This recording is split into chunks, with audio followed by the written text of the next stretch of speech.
Hello, I'm John Coleman from ApocatastasisInstitute, an institute for the humanities, an alternative college and high school here on New Milford, Connecticut, USA.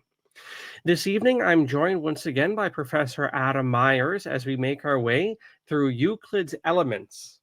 And earlier this evening, we had a seminar on Marcus Aurelius's Meditations, a Roman author and emperor. And it's interesting because Euclid would have been someone that was ancient to Marcus Aurelius. He'd have been already about 400 years in the tooth. So this book that we're looking at this evening is about 2,300 years old, and yet math doesn't change.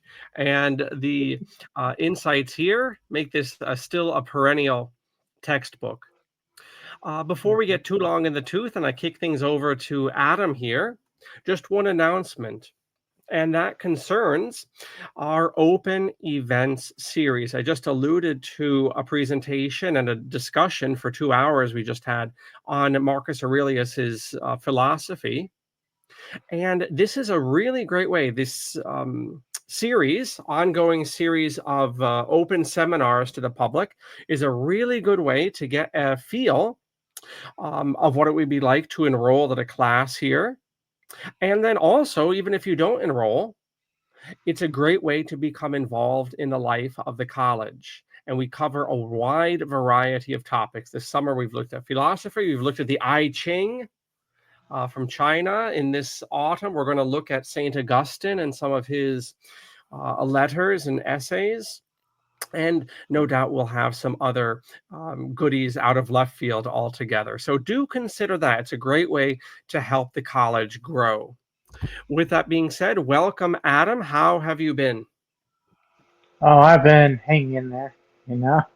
Another day, Good, another dollar. right? All right, sir, take it away. We have Proposition 25 tonight. Okay, will do. My pleasure.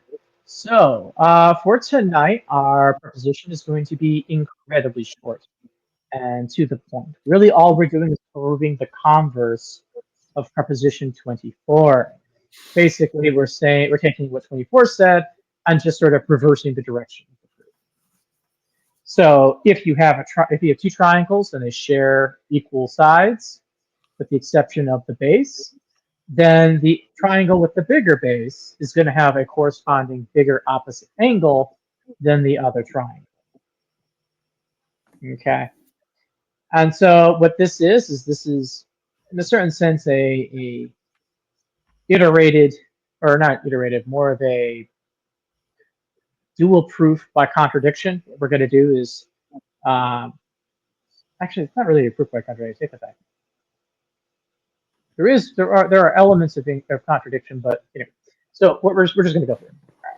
So the very first thing we're going to do is set up our triangles. If you want to scroll down, please. To show the triangles.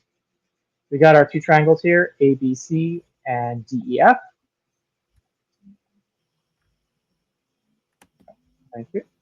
And what we're going to do is suppose that AB and DE are the same size, and AC and DF are the same size, the same length.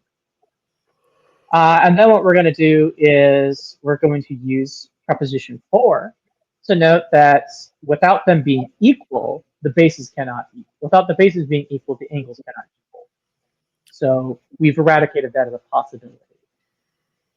Now what we're going to do is go a step further and show that the bigger angle and the bigger base have to go to each other.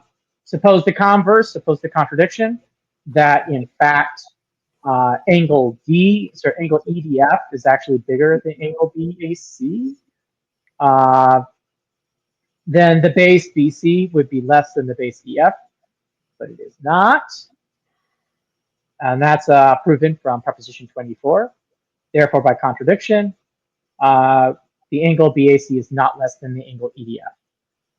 And so since it was also proved not equal, we must conclude that BAC is greater than EDF. And that's the proof. Nice, short, simple, straightforward. Very good. Thank you for that, Adam. And for everyone who's unaware, we have mathematics tutoring here at Apocastastasis's. And for the younger children, we have Miss Vandana Rataria and her EJ classes and her abacus math. And the children learn very thoroughly how to do the equations and so forth, appropriate to their age, in their heads. And she's a whip with that. And Adam here is most capable of tutoring high school and college age students, as well as helping parents, especially homeschooling parents, with those trickier aspects of math. So if you're interested in any of that tutoring on the lower level or the upper level or the parental level, please write us at ApocatastasisInstitute at AOL.com. And I would encourage you, as we knock off here, also to check out the series that Adam and I have been doing, Naturism, Philosophy, and Life. We're covering Frank Herbert's Dune along with Tolkien's Hobbit in these months, these summer months into the fall months. So check that out. Anything else, Adam, that I missed? Yeah, that sounds about right. Great. Well, thank you everyone for watching this episode of Euclid today as we looked at proposition, very small proposition 25. And Adam, thank you especially for your insights. Mhm.